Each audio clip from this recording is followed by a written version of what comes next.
October 19, 2021. Rodrigo Granda was arrested in Mexico City Airport. He's a former rebel leader of the Revolutionary Armed Forces of Colombia, the FARC. The extent of their crimes spread violence and fear over Colombia, with spreads around. Eventually, the Mexican government allowed Granda to return to Colombia. For Colombians, it was a relief because Granda is expected to become one of the first people convicted for the thousands of kidnapping organized by the FARC from 1990 to 2012. Kidnappings were the FARC's most infamous practice. Images of caged and chained prisoners in the middle of the jungle captured the attention of media around the world. Victims were regularly insulted and humiliated, chained for years on end, taken on forced marches, denied medical care, and even subjected to mock firing squads. In 2016, Granda was one of the FARC commanders who negotiated a peace agreement in Cuba. Que no van a haber secuestros y ya no hay secuestros.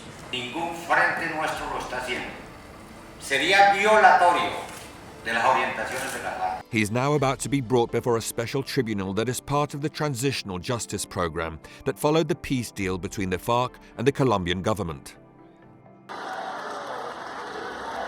Con los buenos días para las magistradas. Mi nombre es Rodrigo Granda Escobar.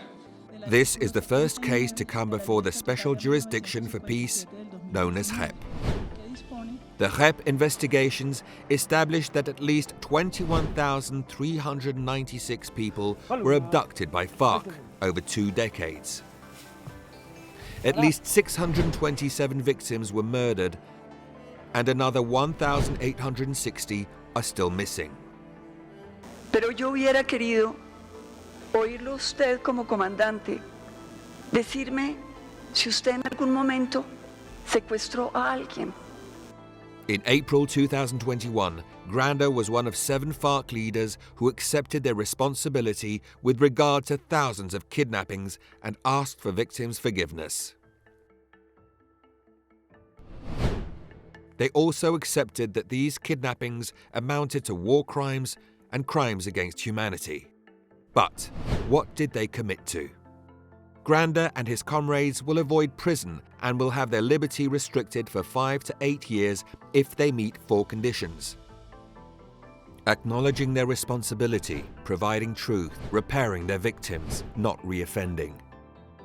If they fail to comply, they will get a 15 to 20-year prison sentence. We are at the heart of the transitional deal between redress and punishment, which may not be easy to fully accept for the 9 million victims of the armed conflict out of a population of 48 million.